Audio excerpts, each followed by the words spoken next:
Welcome, everyone. We're here at the Strive305 podcast. Once again, I'm Tico Casamayor. This is Irvans Augustin. He's the co-host with the most. And our guest today is Alexandre Contreras. Correct? Contreras, right? Yes, sir. Alex Contreras. He's got a great story he's going to share with us now. Before we kick it off, a couple of announcements I got to make. We have some more exciting news for Strive305 and Strive305 Hub. That's the handle, by the way, on Instagram, at Strive305 Hub.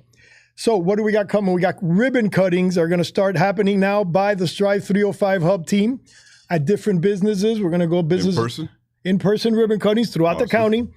And I'm going to work it hopefully with Grant Miller. Grant Miller here, we're going to use and see if we can get these posted up live while we're doing them, or at least right after. So we have like live style ribbon cutting for the new businesses. Yeah, it's a blast. I've been doing them you've been doing Miami Lakes for a while. Now you're going and it's national? a great time. Now we're going national, worldwide. So 305 like Pitbull. And another thing we're doing, the activations that we mentioned with Mega TV, that's done, that's confirmed to the point that our first one is tomorrow. I don't know if you know, our first one is tomorrow. Yep. At a restaurant. What's the restaurant called? I wrote it down. Silvano's. Silvano's Italian Restaurants. That's in downtown, I think, right? Downtown, 2426 Northeast 2nd Avenue. So if you guys want to join and go by at 11 a.m. They're actually pretty good. I actually like their food. Yeah, it's good. Yeah. Well, I'm looking forward to it. Yeah, and it's going to be, I think it starts at 11 a.m. through 4 or 2 or like 3 or 4 hours. Something like that. Yeah, and we're going to have radio. The Mega TV radio is going to be out there, and they're going to be doing a whole live activation, what they call it. So we're really excited about that. And see what else we got. Oh, look, I'll tell you what I wrote here for you guys what this Silvano stuff has. So there is an Italian restaurant, food, pizza, pastas, risottos, salads, seafood, and meats. So tomorrow, 11 o'clock, we start. We go live a couple times on the radio, then we eat and pass out. That's my plan. It should be fun. Yeah, okay. So those Make sure it's in that order, by the way. The passing out at the end? Yeah. Well, knowing me, I pass out before, during, and after. But all right, that's it. That's what I got based on announcements. We got our Miami Minute, our guest, Alexandre Contreras, which we're going to do. Have you heard his Miami Minutes? No, I'm glad to hear this. Yeah. I actually Miami Viced it just for you today. I know. We have to start doing like costume sets. Amber, everybody knows our great producer, Amber. Yes, but I don't think they've ever seen her in person. So I did a picture so that everybody can actually meet her. And I want to show that picture, but that picture also has something else. If you guys notice, my man Irvans here, I'm not really sure. Amber and I were trying to figure out, is he doing air guitar and he dropped the guitar? Was he just too tired from doing too many of these podcasts? Look at your face there, Irvans. I was about to say, you paused in the worst place ever. Or who knows what he was, who knows what he took before that days. But anyways, everybody, that's Amber. Without her, this doesn't happen. So she's the big thank you. I wanted everybody to meet her. And Irvans, I wanted everybody to see him, what he looks like after a couple of, drinks. But anyways, on that note, Irvans, Miami Minute, it's all yours. Thanks so much for that intro, Tico. Good to have you. Alexander, Alex, what do you Alex prefer? Alex is fine. Alex? Mm-hmm. Good to have you. Thank you. Actually, was trying to decide what I was going to do since I had one for animals, but then I figured since Father's Day had just passed, we just did a Father's Day kind of focus post. Oh, I like it. But I do have some random stuff for you later. So if you want some random stuff about things in Miami around animals, we'll throw them in there just for you. Awesome. So, all right. Welcome to the Miami Minute. Bite-sized insights, history, and random facts for your day. Father's Day has just passed, and since both Tico and I are proud fathers, we figured it would be only right to spotlight some of the legendary and lesser-known fathers in Miami history. We always hear about Henry Flagler and Carl Fisher and all those guys, so we want to take a look at some of the less usual suspects. For a quick note, by the way, I was just kind of looking it up. Father's Day started in 1910 in Spokane, Washington, thanks to Sonora Smart Dodd. She wanted to honor her father, who was a Civil War vet who has 6 kids, and he raised them all solo. But it wasn't officially a U.S. holiday until Nixon signed it into law in 1972. So it was like 62 years before Father's Day had their own day after Mother's Day. But we're here now, so that's good. Do you have kids? Yeah, I got two boys. I got a 15-year-old Kason and my 5-year-old Caleb. Awesome. So in that case, happy Father's Day to you both. Thank you. As well. So the first father we have up, Dr. James Jackson, Miami's first physician and namesake of Jackson Memorial. He opened the city's first hospital in 1918 and pioneered public health, a true father of medicine in Miami. Monsignor Brian Walsh, the father of Operation Pedro Pan. He helped relocate over 14,000 unaccompanied Cuban children fleeing Castro. His legacy lives on in countless Cuban-American families and really changed the face of Miami today. Dana A. Dorsey, Miami's first black millionaire. He bought and developed land across Overtown and Coconut Grove and donated land for schools and parks and became the father of black entrepreneurship in the city. Next up, we have Maurice Ferre, Miami's first Puerto Rican mayor and the father of modern downtown. He helped shape Brickell's skyline and open doors for Latino leadership in local politics, and also a lot of the development that helped in the Brickell area. He's the one that really helped promote it and helped make it happen. And I think there's a park named after him. I remember his name. Yeah. And then we also have, I'll just figure I threw in there, Uncle Luke, Luther Campbell, father of Miami bass music and free speech icon. He took on the Supreme Court and helped put Miami hip-hop on the map. These days, he mentors youth and champions education for young black fathers. E.W.F. Stirrup, a Bahamian American carpenter who built over 100 homes in Coconut Grove, and he was a pillar of black Bahamian community and a literal builder of Miami's history. Gianni Versace, not really a dad, but he's a godfather of South Beach's rebirth. His renovation of Casa Casuarina sparked a glam era that brought Ocean Drive back on the map. And also, it's a great restaurant now, by the way, if you ever go. David Beckham, since we got the World Cup coming. Since 2019, he's been the soccer daddy of Miami, and he didn't even need it. But his efforts brought Inter Miami and Messi to town and putting us on the world football map. And last, Glenn Curtis, aviation pioneer and father of Miami Springs, and he helped develop much of Northwest Miami-Dade, blending flight, innovation, and urban planning to create communities like Hialeah, Opa-locka, and several other cities that he helped start and found. So from city founders to civil rights fighters and salsa kings to soccer dads, Miami's history filled with father figures who shaped the city from the ground up. If you have a favorite father or Miami dad that we missed, drop us a line, send us a note, and don't forget to tell us your father figure. Tell a father figure in your life just how legendary they are. Until next time, stay cool, stay curious, and that's your Miami Minute. Excellent. You see, they're always good. That's what I love. Like, I didn't even know that Father's Day wasn't even a national holiday until, like you mentioned, 60 years. 62 years later after Mother's Day. That's okay. Wow. Yeah, excellent. Okay, now it's your turn. Alexandre. Yeah, Alexander is fine. All right, so you are president, founder of Pet Trio Charity. Yes, sir. And of Innovational Pet Product Division. Yes, sir. All yes, right, sir. Explain all that to us. I know you got a story. I didn't want to know the story before, so I'm going to hear this with everybody. Yeah, I'm super thankful for being here. Like I mentioned, my name is Alexandre Contreras. I'm the president and founder of Pet Trio Charity and the president of Innovational Pet Product Division.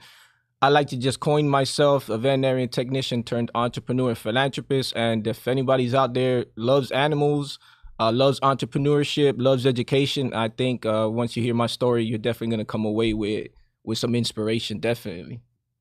Go. So like most, obviously I grew up here in Homestead, Florida.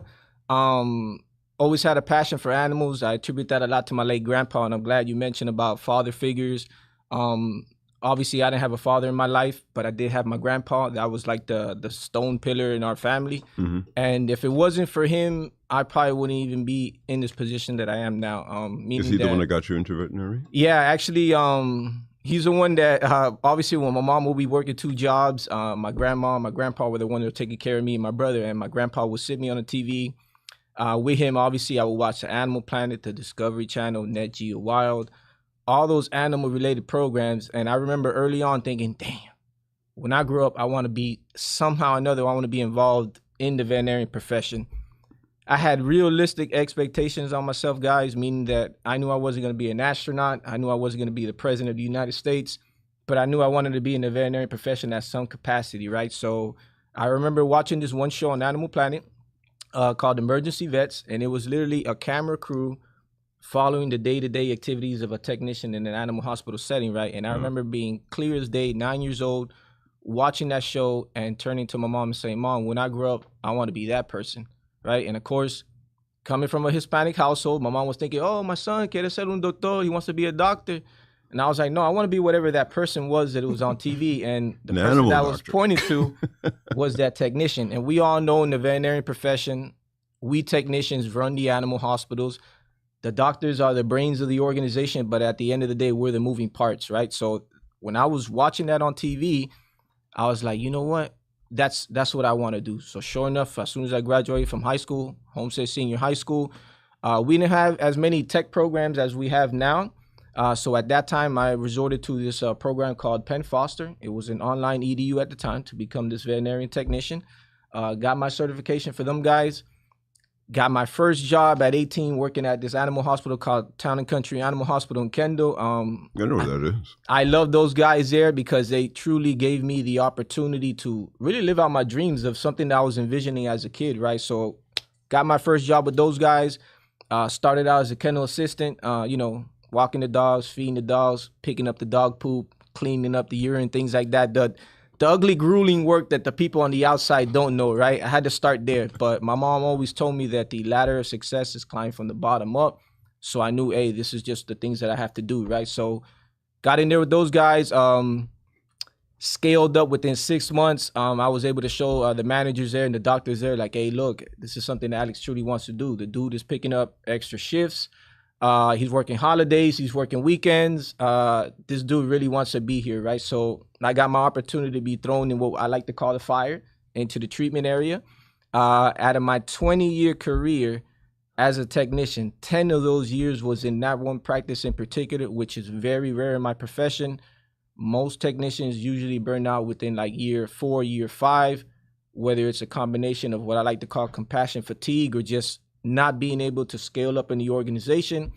I was just fortunate enough that my first job landed me with some good individuals and doctors around me that they kind of expected more from me. And that expecting more of me, I was like, well, shit, if this is what I got to prove to them, I'm going to show them day in and day out, right? So they would invest in my education. I would attend the conferences and stuff to get what they call CE credits or credits towards your education, but I never really applied it to anything. I just wanted to have that knowledge and that skill set that I can be thrown into any treatment area and assist the doctor in what their treatment plan would be, right? So in that tenure there with those guys over at Town and Country Animal Hospital, I became a certified canine massage therapist as well. And this is where the business influence kind of reignited itself in me. I've always had an entrepreneurial spirit at heart. Again, I ducktail that back to my upbringing, growing in a single family household with one mom with 2 kids. If my brother and I ever wanted anything extra, we had to figure out a way to do it, whether it was washing cars, cutting lawns, fixing dirt bikes, whatever it was to release that burden off my mom, right? So that's where that entrepreneurial spirit was always in me. So when I got certified as this canine massage therapist, it started out as a joke, massaging my friends and families, my neighbors' dogs that had arthritis or were recovering from some type of an ailment or a procedure. And I started to realize, wait a minute, these animals are benefiting from these massage techniques that I'm doing.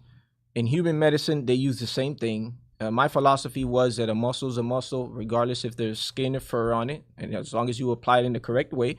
And when I started to see, like, wait a minute, these animals are doing better, that's when I had that light bulb moment. I was like, wait a minute, what if I could create a side hustle, a little service business out of this, right? So sure enough, I created this little service business called Dogapy. And where I got the name Dogapy from is obviously a dog and in therapy. And I just smashed those 2 words together and came up with Dogapy, right? Got that all trademarked, buttoned up. That was my first entrance into this entrepreneurship role that I always knew I had in me, right? So started out the Dogapy thing. I was fortunate enough that Christine Kruger from Channel 10 News saw my story. I was able to massage her dog Pikachu on camera. This was back in like 2012. But again, just further showed like, wait a minute, Alex. I could be in this profession, I could still be passionate about animals and live out what my grandpa instilled in me, but now I added this entrepreneurial component to it, right? This little side hustle to offset the money that I wasn't making as a technician, because we all know a technician salary, it's not that great, but if you can supplement it with something of your own, it just makes it that much better, right? So did that for about 3 or 4 years there with Dogapy, still working as a technician. 2016 was my super aha moment, guys. That moment that innovators and entrepreneurs always dream about, inventing something or creating something. I happen to be binge watching multiple episodes of Shark Tank, which I'm sure the listeners and everybody's familiar with. And I was there with my 6-year-old son at the time, Kason, watching, and I'm like, damn, man, these people are coming on there creating products, services, and business, and something they have firsthand knowledge in, right? Like something they can improve and make better. And I started to scratch my head and think, man, well, nobody on this planet is better than me. I'm no better than anybody here. If they were able to obtain this success with coming up with the most simplest ideas or inventions, why can't I? Why can't I, right? So I'm sitting there 2016, guys, watching the show. I go to work the next day and I'm like, damn, Alex, what in the veterinary profession can be improved and made better and definitely safer, not only for the technicians performing the task, but for the everyday pet owner and more importantly for the patients that we're treating, right? And I happened to stumble across one of the most overlooked aspects that I've coined in the veterinarian profession, and it's the dreadful nail trimming process in animals. We hate trimming animals' nails. I don't care how much of a skilled trained technician you are. I don't care if you got a master's, a doctorate, an MBA, or you're a gold star groomer. You're going to nip the quick. Do you have a dog, Tico? Do you have pets? We had passed away, so we haven't got another one, but I hate trimming my own nails. So Yeah. that alone, I can tell you it's a pain in the Now imagine an animal moving, having to worry about Have you ever tried bit. trimming a dog's nails? Yeah, no. I have a professional do it. I've tried, but the thing is, if you don't do it, I feel like you're going to cut off their. And I don't even. I'm not even a vet tech, but you can see there's like a vein in it, so you have to do it the right way. If not, it like physically hurts. Yeah. And so, And that's it right there. The pet owner's like, you know what? I'm not gonna deal with it. Let me take it to the technician or to the groomer. Not knowing that at the end of the day, it's a human process. It's a human error. They're gonna nip the quick just as much as you are. And the quick is the blood vein that runs in an animal's nails. And when that happens, guys, we have to resort to grabbing this yellow medicine called styptic powder. It comes in this jar form. Half of the time when we open it, we don't know when we open that jar. Sometimes we can find some contaminants in the bottle. Everybody in the profession knows this, so I'm not giving away any secrets or anything like that. We will have to pour that powder on the table. And this happens behind closed doors while the owners are in the room thinking, oh, these people are conducting magic back there. No, we're going through the trials here. So we will have to pour out this powder called styptic powder, grab our fingers on that powder, grab that animal's injured nail to try to safely place that powder on there, only to create this huge mess. Now we got powder everywhere, blood underneath our fingernails, and that delayed time of getting that effective pain relief to the animal, right? So I sat back 2016, I said, Alex, this has to change. There has to be a safer, faster, and definitely a hygienic way of applying styptic powder to an animal's injured nail. Little did I know that idea was going to take me on a 4.5-year journey through a patenting process, all self-taught. I educated myself on what are the requirements, what are the steps, what do I have to do. Took me on a 4.5-year journey through that. I secured 2 U.S. utility patents on the first ever disposable styptic powdered cartridge that's going to snap onto a pet nail clipper. That also has a stainless steel nail file on the axle handle, virtually making it a 3-in-1 tool.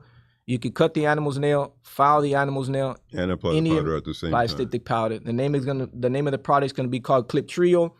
I even tattooed it on my forearm. That's commitment. Even before I cemented my patents, I kind of dumped it into the universe to where I said failure wasn't gonna be an option for me because I would literally have to stare at regret for the rest of my life, and I went all in for it. Again, Mom, thank you so much for giving me those first $1,000 to start the process because the patenting process was not cheap. But if it wasn't for my mom risking her $1,000 and not paying the mortgage on her house that month, I probably wouldn't be able to obtain these things. So thank you, Mom. And this is something that I'm first generation Cuban American into this country, and no one in my family tree has embarked on this entrepreneurial journey like I have, that this could potentially change the trajectory of my family tree. And if this is something that my grandpa instilled in me, then his sacrifices of coming to this country back in the 70s was worth it, because now I'll be able to kind of take that and kind of bring our family more into the new world here. And while I had all those amazing things going on as that technician and that entrepreneur with the invention of Clip Trio, since getting past the patenting process in 2022, I was able to openly speak about my product. I've been on 2 veterinary magazine covers. I won 5 awards so far, bootstrapped all the way up until this point. You would think I'll be on Shark Tank already. You would think I'll be rolling in the dough. That hasn't happened yet. Excuse me. Mm-hmm. You're on Strive305 podcast. Yeah. What the hell are you talking about? Yeah. This is the beginning of the future. And being on this journey has brought me here now to where now I have these opportunities to connect with individuals. Again, Manny Sid was instrumental in me coming onto the podcast. So definitely Strive305 is something that I want to dig into to see how they can assist me in those resources of having the access to capital, because that's been my main barrier right now. The access to the capital and getting that out there. Like I mentioned, the story of this technician, the innovation of Clip Trio, the demand I'm creating, the everything that I'm doing in the industry led me to feel that, okay, Alex, I need to do more. Because it's always been I wanted to do more. And that's what led me to start Pet Trio Charity, where I plan on donating a Clip Trio for every animal that gets adopted from a rescue organization I plan on partnering up with.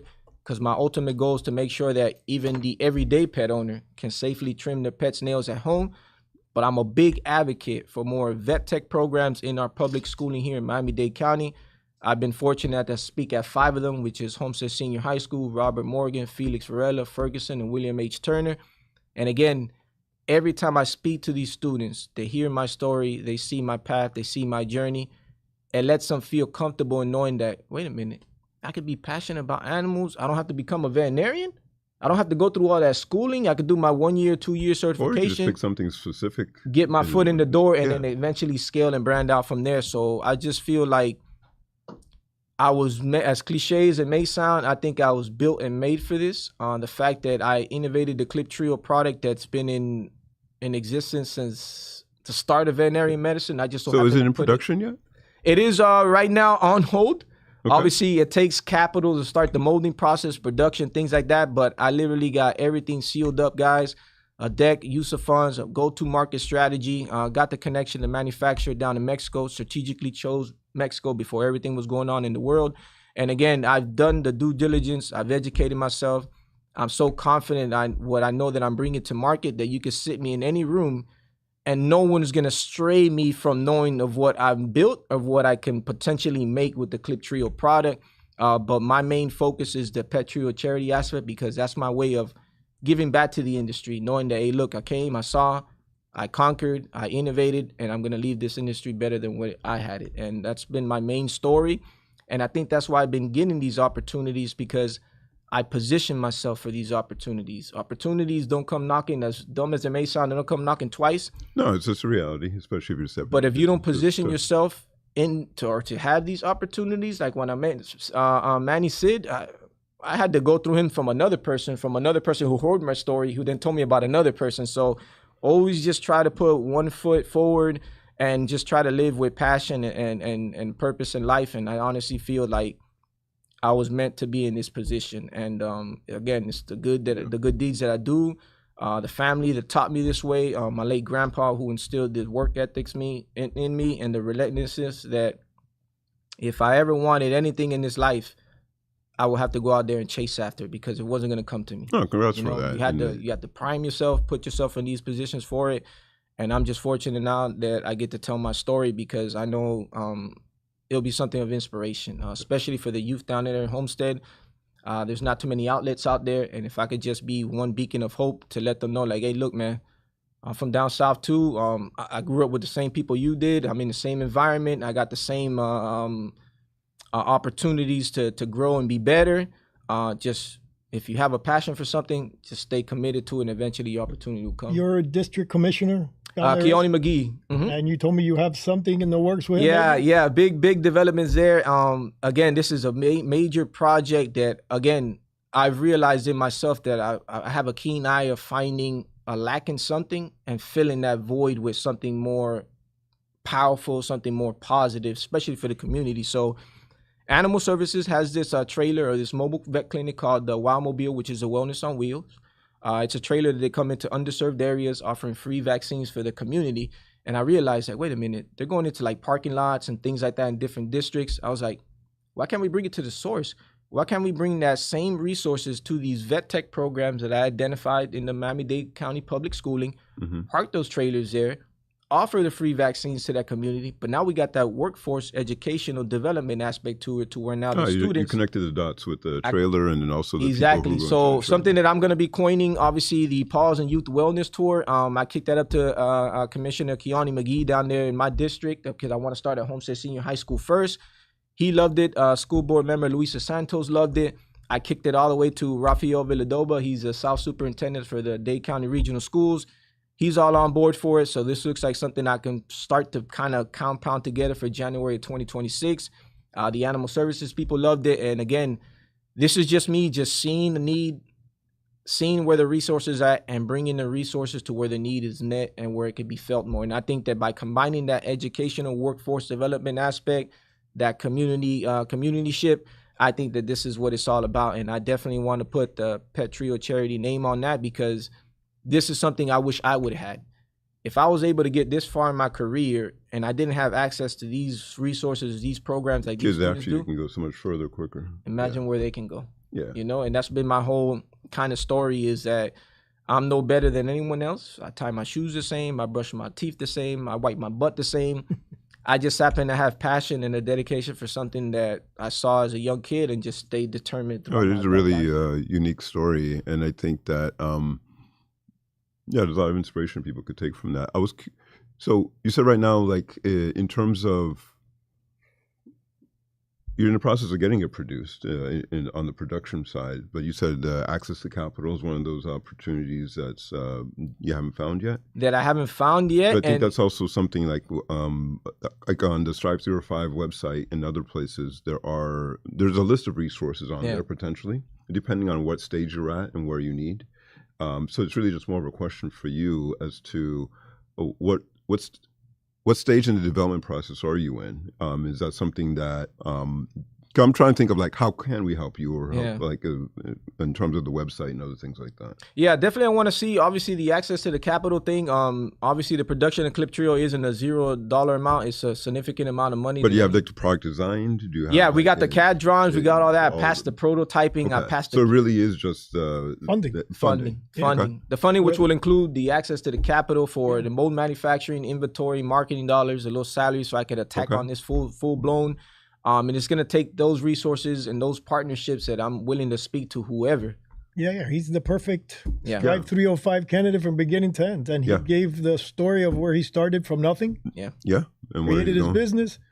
And it's what Strive305 and our initiative, his passion that he has with the animals, and is the passion that we have with Strive305 and helping people like you and businesses, startups like you. And even if they're existing businesses, they get stuck at a pain point, and then we got to help them forward. That's what we're here for. Yeah. So I feel the passion that you feel, and I feel it for this. And I can't even tell you why, because it makes no sense. People tell me, why do you waste your time on that? Focus on you, become a millionaire. I go, I don't need any more. I want to help others. And believe me, you help others and it comes back 100 times. And I think that's why all these opportunities have been kind of gracing me with, because I don't know if it's I believe a lot in the law of attraction and affirmations, and I dump it out there into the universe. 100%. And I feel that the universe is seeing the good that I'm doing, the good that I'm capable of, the impact this is going to have. That's like sprinkle something on me. Oh, here's Manny Sid, by the way. Obviously, here's Tico. Here's Strive305. And I'm like, yay. We're not allowed to mention Manny Sid because he's very humble. He doesn't like to take credit for shit. So we never say Manny Sid's name ever. We never thank him for this. Hey, well, that person, thank you so much for obviously connecting. That person. But 100%. He told me, he kept telling me, you're going to love this guy, you're going to love his story. That's why I didn't want to ask you before. I wanted to hear it live and get and I actually am emotional. And again, I can help you in a bunch of different ways beyond Strive305. If Strive305 doesn't, but we will through Strive. Yeah. And again, if it doesn't, that's what we want to learn so that we can put it in. Right. So that we can stick it in there, be part of, so everybody's dream can be fulfilled as long as it's legit and as the way you're doing, the passion that you're doing it. You're being held up by something that I'm almost sure the county has available for people like you just don't know about. The Dade County Credit Union, they have several resource opportunities that you could connect to in terms of finding funding, and they're lower. And he's way ahead of the minimums that they require. You're way ahead of him. Yeah. No, definitely. Again, is connected with the right individuals, because like I mentioned, I'm just some guy in Homestead that created something in the veterinarian industry that I know is going to be super impactful. I've spoken to a lot of veterinarians globally, as far as all the way to New Zealand and Nepal. And this is a pain point for not only pet owners, for the profession in general. That's what I was going to ask you about Clip Trio. Yeah. So is it an in-home product, or it's also an industry product? It's going to be an in-home and an industry product. So the good thing about the Clip Trio brand is I specifically designed it and made it to where it's going to be both accommodating for the everyday pet owner and for the veterinarian profession. Right. And what I mean by that is that as a technician, we do, I wouldn't say hundreds, but we do a lot of nail trims daily. And the fact that we would have to resort to grabbing 3 separate tools, the time wasting on that, the powder dumpage, the volume wastage, having it all combined in one tool is easier for us. On the owner side, the consumer side, you're going to have now the ability to learn how to do this on your own. Sometimes you're not going to be able to go to the vet's office. So in those times, this is something you can pick up the nail clipper, bond with your pet. You don't have to do all 10 at the same time. Start with one nail. And one interesting thing that I did that's going to flip the coin on this, my disposable cartridge, I took out the powder in it. I put Cheese Whiz in it, or peanut butter. I clipped it onto the clipper, and I started to show it to my dog in this fashion over a 2-week period. That I got her to start viewing the nail trimming process as something positive and rewarding and associated with the treat. That to the point that whenever I get run when she sees nail clippers. Exactly. When I get the clippers out of the kitchen drawer, instead of her running across the room, she's actually coming to greet me because she's associated with something positive and rewarding. So by adding that component to it, now the pet owner can safely introduce that pet to the nail trimming process. That could be a great series of like training videos. Yeah, that's eventually my other goal. Add that to the manual. Yeah, I got it there, guys. I even got this stupid podcast ring light and everything. I got everything buttoned up to when I know that I'm in production. I know where I'm heading. I'm going to start dumping on socials, tutorial videos, TikToks, even if I have to dance or whatever the case may be, just to kind of show what this product can do. And eventually I'll get to those steps. Well, that's another way Strive can help you too in our events section where we do all our events. And, every time we have enough, you can come and do the little quick presentation and show it to people. Do you have one of those guys here now with you? Man, I actually left it, guys. I left it at my house. When I first produced my first 19, I sold those first 15 at a dog park within the first 30 minutes. That's how I kind of knew I proved market entry way before I even started the process. And I kept one. That's the one that I do these demos with, but it's not one that I would guarantee to do outside demos with. This is one that I just, when I go on podcasts or Zoom meets, I kind of show this one. So my first goal is eventually get to production, have that ready to I'll be comfortable enough to go into these events and doing those. Yeah, have stuff you get away. We did, they did, let me look at my camera. He did a favor because if he would have had it here, he would have done my toes. I would have given him my toes in front of everybody and you would have seen my gross, ugly toes. But we're lucky you didn't bring it. And if any second now, our producer Amber is going to start throwing stuff at me because we're over time. Yeah. And if she Sorry, starts, that happened. That happens sometimes when I'm when I'm tuned in. When I'm tuned in. And I was worried. We were worried that we're not going to have enough content. Yeah. And then also we have, you have your crowd of girls here. They came because they wanted to hear the story that they kept hearing so much about. They're going, I want to hear this thing because he says, hello, he delivered. Yes, girls? Thank you. You're very excited. It was spectacular. Do you have a website? Yeah, so the website is www.cliptrio.com. Obviously, you get to see what the product's about. I got some amazing videos on there on YouTube as well. Social media handles at Clip Trio and for Pet Trio Charity with a K. Yeah, funny quick story with the K. When I was getting the CADs engineered, I initially spelled Clip Trio with a C. When I handed it over to the product engineers, one of the dudes mistakenly put a K on it. When he came back to give me the file, I said, you misspelled this. He's like, oh, Clip Trio isn't spelled with a K? I said, you know what? The universe told this dude it's spelled with a K. I ran with it. And then I got it tattooed the next week. But yeah, they can go to pettriocharity.org website as well. Social media handles the same. And I got some great events coming up and some major projects that I want to do or execute come 2026. Well, another thing that Strive305 can do for you, send those events to me. We'll put them up on the calendar. Okay, perfect. We'll have it on their website's calendar. We can promote them. I think that we all have pets, so I think it's like something universal. Mm-hmm. I think Alex has challenged us. I think by the next episode, we should have a Strive305 tattoo on our arms. What do you think? Yeah, it look good, man. Do it. He won't do it. I'll do it. Okay, that's it. We got to stop. We're going to get in trouble. Let me do our quick thank yous because literally she's got a glass of water she's going to throw me next. All right, we got to thank, of course, our Mayor Levine Cava. This is her initiative that she kicked off. Thank you to her. Anthony Bonami, who is still on board. For now. You got the email I just saw he's transitioning. He's moving up in the world. That's what happens when you join 305. You go next level. Hopefully one day I'll be national TV, even though we're supposed to be on national XM radio, I think, pretty soon. Yeah, when is that supposed to start? I don't know, but it happens soon before I go. I might be Joe Rogan's, fill-in whenever he's not available. So a big thank you to Anthony Bonami. Grant Miller from here. I'm trying to convince him to do ribbon cuttings with me. Could you imagine? He'll come. He goes already. Oh, he would love that. That would be great. Amber, of course, the one that's throwing the water on me any minute now. The Miami Community News Studios. Thank you for this beautiful opportunity. And that's it. Thank you, Alex, for being here, brother. Thank you. I appreciate the opportunity. Thanks for sharing. Thank you. That's it, Amber. Get us out of here, please. Keep the water in your hands.